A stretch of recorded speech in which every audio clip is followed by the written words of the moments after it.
Hello guys, welcome to our channel. ఈరోజు మీకు అందరికీ కూడా ఉగాది బ్లాగ్ అయితే షేర్ చేయబోతున్నాను అనమాట. వీడియోలోకి వెళ్ళే ముందు మీకు మరియు మీ కుటుంబ సభ్యులందరికీ కూడా విశ్వావసు నామ సంవత్సర శుభాకాంక్షలు. Happy Ugadi to all.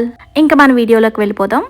Ugadi అంటే కొత్త సంవత్సరం, కొత్త ఆశలు. అందుకే ఇంటిని శుభ్రం చేసుకొని మామిడి తోరణాలు కట్టుకొని రంగోలీతో మన ఇంటిని అయితే అందంగా అలంకరించుకుందాం అనమాట. ఈ విధంగా అయితే మా ఇంటి గుమ్మాన్ని తోరణాలు పూలమాలలతో అలంకరించాము. ఆ తరువాత ముందుగా వేప పువ్వును కూడా ఒలిచి పక్కన పెట్టుకున్నాం అనమాట. తర్వాత ఇంకా ముగ్గులు వేద్దామని చెప్పేసి బార్డర్ అయితే నీట్గా గీసేసుకొని వెళ్ళాము. తర్వాత ఇంకా నీట్గా కలర్స్తో ఇంటి గుమ్మం ముందు హ్యాపీ ఉగాది అని రాసి రంగోలీ అయితే పూర్తి చేసామన్నమాట.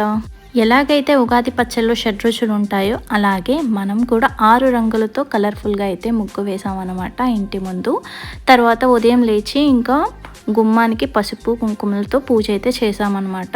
ఈ రకంగా ఈరోజు అమ్మవారికి నైవేద్యం కూడా పెట్టుకుంటున్నాం. సో అందుకని చెప్పి ముందుగా అమ్మవారికి నైవేద్యానికి కావాల్సిన వంటలు అయితే చేసామన్నమాట. ఒకేసారి ఇంకా తెలగపిండి, అలాగే ముద్దపప్పు, గారెలు, బూరెలు. మీరు ఏ రోజు అయితే అమ్మవారికి నైవేద్యం పెట్టుకుంటారు అనేది కూడా కింద కమెంట్ సెక్షన్లో తప్పకుండా కమెంట్ చేయండి. మేమైతే కొత్త అమావాస్య రోజు నాడు కొంతమంది పెట్టుకుంటారు.